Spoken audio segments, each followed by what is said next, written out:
الحمد لله رب العالمين. الحمد لله نحمده ونستعينه ونستغفره ونعوذ بالله من شرور أنفسنا ومن سيئات أعمالنا. من يهده الله فلا مضل له ومن يضلل فلن تجد له وليا مرشدا. ونشهد أن لا إله إلا الله وحده لا شريك له وأشهد أن محمدا عبده ورسوله صلى الله عليه وعلى آله وصحبه وسلم. يا أيها الذين آمنوا اتقوا الله حق تقاته ولا تموتن إلا وأنتم مسلمون. يا أيها الناس اتقوا ربكم الذي خلقكم من نفس واحدة وخلق منها زوجها وبث منهما رجالا كثيرا ونساء واتقوا الله الذي تساءلون به والأرحام إن الله كان عليكم رقيبا. يا أيها الذين آمنوا اتقوا الله وقولوا قولا سديدا يصلح لكم أعمالكم ويغفر لكم ذنوبكم ومن يطع الله ورسوله فقد فاز فوزا عظيما. أما بعد، فإن أصدق الحديث كتاب الله وخير الحدي حدي محمد صلى الله عليه وسلم وأشر محدثاتها وكل محدثة بدعة وكل بدعة ضلالة وكل ضلالة في النار. We ask Allah subhanahu wa ta'ala to accept from us this time we spent in His remembrance, and we ask Allah subhanahu wa ta'ala to forgive our sins and to brighten our lives. Ameen, inshaAllah.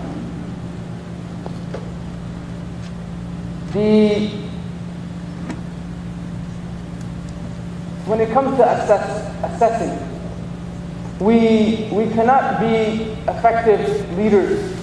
We cannot be effective imams.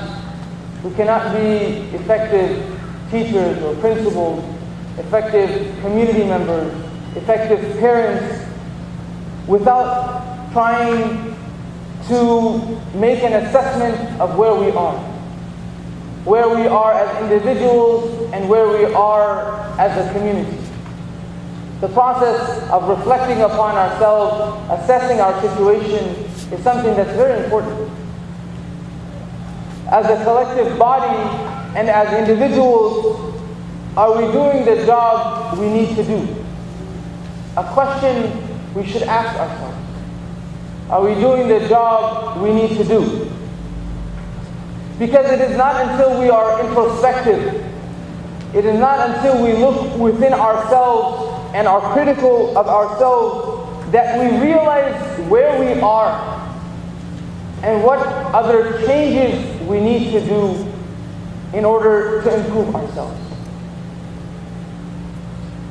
And as Muslims in America, as Muslim Americans, we will not progress and reach our full potential until we go back and benefit, reflect, learn, practice from the example that was given to us 1400 years ago.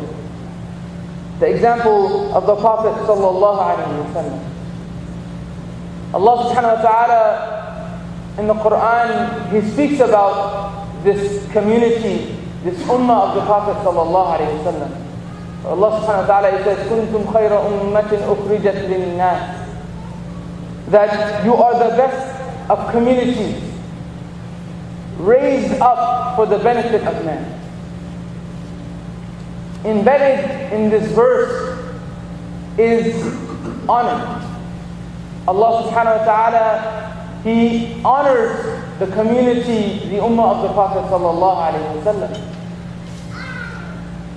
Those whom is defined as the ones who were with the Prophet sallallahu alaihi wasallam, as well as those who follow him until the end of time. Us. That Allah subhanahu wa ta'ala has honored us within this statement. Umar bin Khattab radiallahu anhu, he said that Allah subhanahu wa ta'ala has honored us when He gave us deen. He has honored us with deen, with the religion of Islam. Not that you are going to get it, but rather that you have already gotten it. The honor is already yours. Because you say, La ilaha illallah, Muhammadur Rasulullah. The Prophet sallallahu alaihi wasallam, He said, there will be good in this ummah until the end of time. So within this ummah, Allah subhanahu wa ta'ala honors. Within this ummah, the Prophet ﷺ guarantees khair, goodness, until the end of time. And the Prophet ﷺ, speaking about his ummah, one time he was with his companions, and he told them something that made them jealous.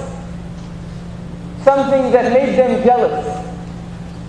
He said to them while he was sitting with them that there will be from my ummah a people whom one of their good deeds will equal 30 of your good deeds.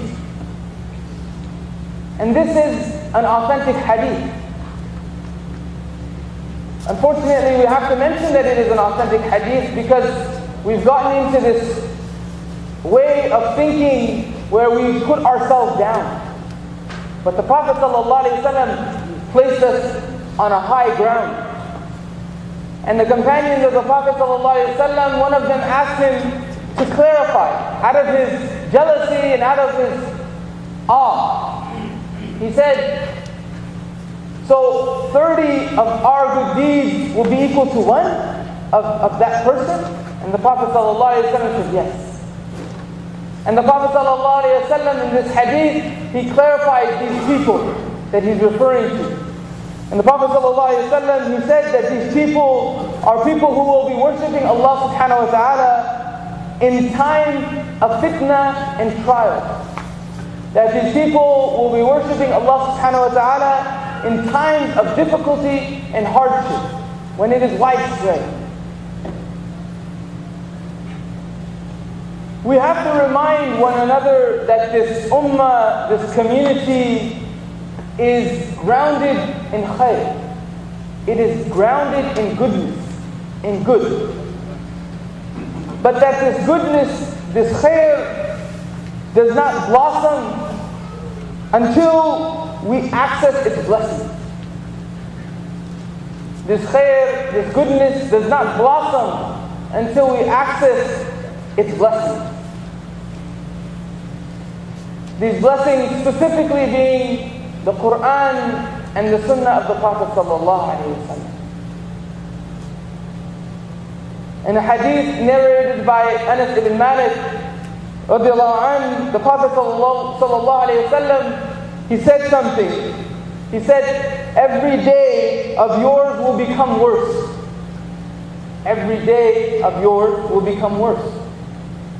And some have taken this hadith and understood it as saying that from the time the Prophet ﷺ said this statement, every day after will be worse than the day before.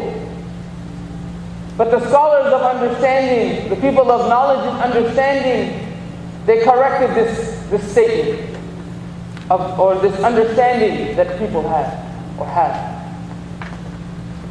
And they said that it cannot be that every day is worse than the day before, from the statement of the Prophet, or from the time the Prophet said that statement. Because there was the time of Salah ad-Din, and there was a time of goodness after difficulty, after trouble, after problem. So they said that this hadith, this saying that every day of yours will be worse, is something that was said for the days of the companions and the days of the companions only. And for a very simple reason. Very deep, but very simple reason. After the passing of the Prophet ﷺ, we see a very interesting response from his companions. First off, this hadith was said by the Prophet ﷺ very soon after that he passed away. So after the Prophet ﷺ passed away, we see the response of the companions, the reaction of the companions. The one famous reaction we know is the reaction of Umar bin Khattab radiallahu anhu, whom in his grief and in his difficult state of loss, he stands up in front of the community and he says that the Prophet has not died.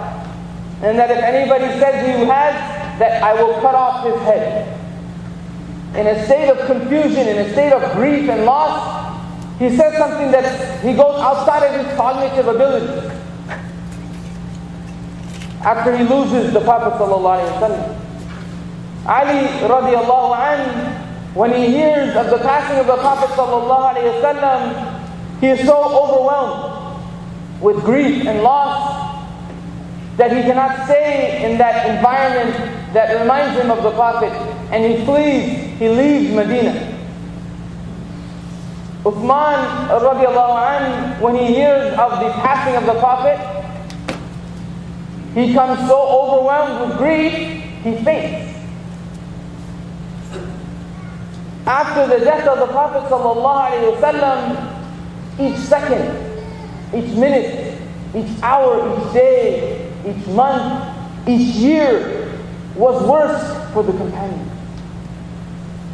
So they say that this hadith was for them. That every day after the Prophet, it was going to be worse for them. And Ibn Hazm, he said, 1 second with the companionship of the Prophet ﷺ is better than living for 90 years.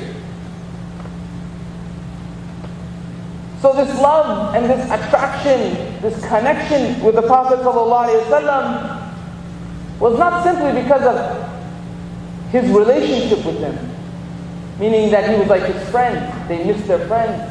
It was beyond that. It transcended all of those things, and it was a connection that they had to Allah subhanahu wa ta'ala, a physical connection they had to Allah subhanahu wa ta'ala through the Prophet sallallahu alaihi wasallam.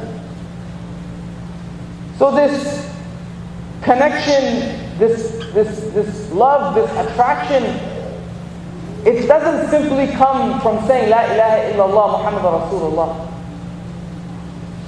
It does not simply develop from saying the Shahada, but rather it takes effort. It takes effort. And subhanAllah, if you look at those with knowledge, and you listen to their books, or you read their books, or you listen to their lectures, you notice something very special. That when they speak of the Prophet ﷺ, you notice within their feelings, within their content, within their bodily reactions, with their non-verbal cues, that they love the Prophet ﷺ, that they are attached to the Prophet ﷺ, that they appreciate the Prophet ﷺ.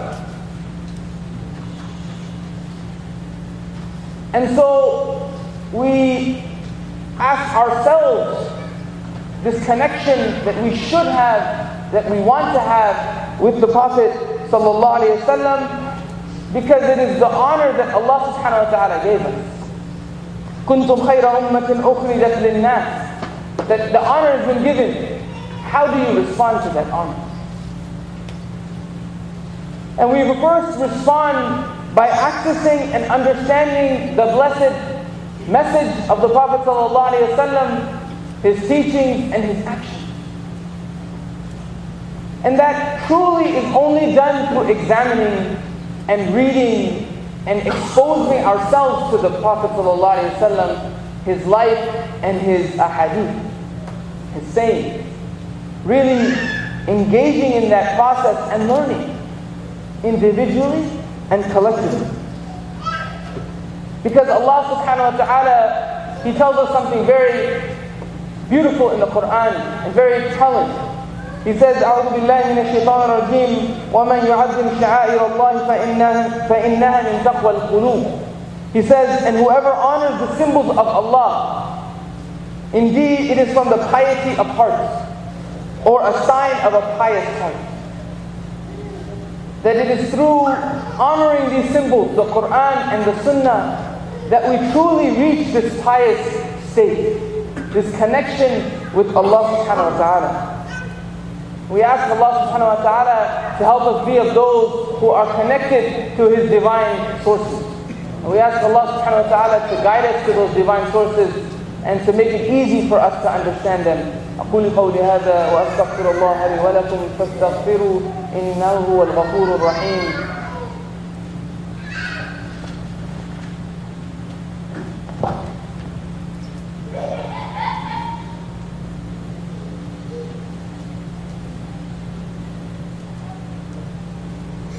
أعوذ بالله من الشيطان الرجيم. بسم الله الرحمن الرحيم. الحمد لله رب العالمين والصلاة والسلام على رسول الله صلى الله عليه وعلى آله وصحبه وسلم. إن الله وملائكته يصلون على النبي يا أيها الذين آمنوا صلوا عليه وسلموا تسليما. اللهم صل على سيدنا محمد وعلى آل محمد كما صليت وسلمت وباركت على إبراهيم وعلى آل إبراهيم في العالمين إنك حميد مجيد. The topic of today's khutbah is to recognize the role we play in benefiting mankind, as well as the importance of accessing divine sources, to understand the correct approach in dealing with every aspect of our life. And that Allah subhanahu wa ta'ala gives us this honor, and then He tells us that we are here to benefit. And connecting us back to those divine sources in order to understand how to benefit. How to impact our surroundings. And we discuss this in light of recent news in our country. Specifically, the incident in Ferguson, Missouri, of a young black man who was unarmed and shot and killed by an officer. And that we realize from this that we have a serious race problem within America. That we have a serious race problem within America. We commend those individuals and those groups who have collectively stood up against it. But the fact still lies that as a country, we deal with this issue. And it is a serious issue that impacts the American culture, as well as the Muslim American community. We are a community that Allah subhanahu wa ta'ala brought for the benefit of man. كنتم خير أمة أخرجت للناس. And the companions of the Prophet ﷺ, they really understood this. And they really made this happen, benefiting their surroundings, their community, their society. Because they married theology with sociology.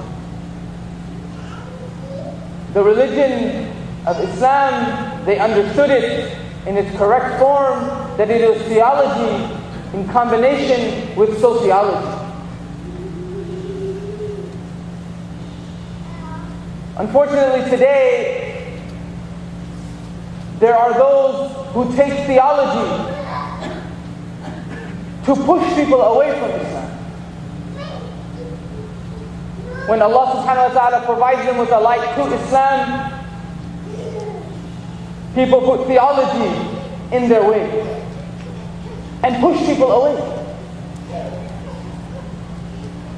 But the companions of the Prophet ﷺ, the community of the Prophet ﷺ, did not do that. And a beautiful example of this is in the approach to marriage. There are companions of the Prophet ﷺ who were known to have converted to Islam in order to marry someone. Converted to Islam in order to marry someone. And the best example is the example of Sulaym radiallahu anha. She was a Muslim woman, married and had a son. And she was divorced. And she comes to Medina, and in Medina, a very respectable man approaches her and wants to marry her. But he is not Muslim. He's a respectable, good man. He has good wealth. And he asks her for her hand in marriage. And she tells him, no, because you are not Muslim. And he comes to her again, asking for her hand in marriage. And after some conversation, she tells him that your mahar will be to convert to Islam, then I will marry you. And so he converts to Islam and they marry. And this man becomes one of the better companions of the Prophet ﷺ as time goes on. Not only that, after this marriage, a common understanding or a common statement that would be made in the community was that the best of mahar was the mahar of Sulaym when she had her husband convert to Islam. That was the best mahar ever. But we ask ourselves today, as fathers and as mothers, if a man comes to us, comes to you, or a woman comes to you asking for your daughter or your son's hand in marriage, and this person does not have the same skin color as you, does not speak the same language as you, is not from the same culture or tribe as you, would you reject this proposal simply on the basis of race? Simply on the basis of language or culture?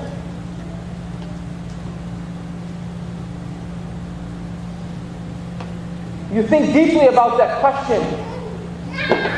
And if it is that you look inside you and your answer to that is possible, yes, then it is something we need to work on.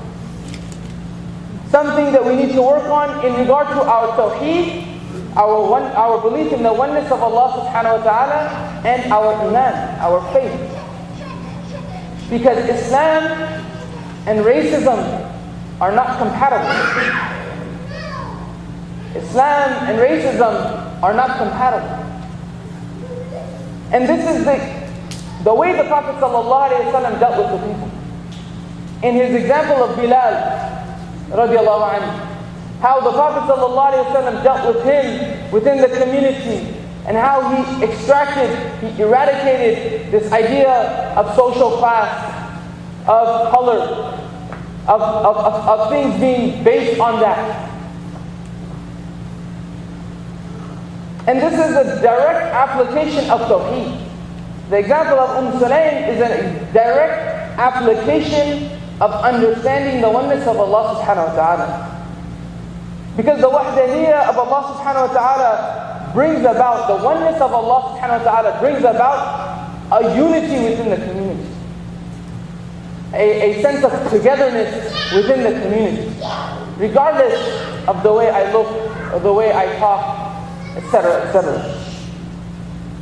And my simple advice to us today, in light of what is going on in our society, is to reach out and to befriend someone who is different than us. Someone whose skin is different than ours. Someone whose upbringing is different than ours. Someone whose culture is different than ours. To say salam to them. SubhanAllah, saying salam, 70 sins are taken away. To say salam and to befriend them. Because it is through communication and through ta'aruf which we start to deal with this issue, with this serious plague that we have within our communities and within our greater society.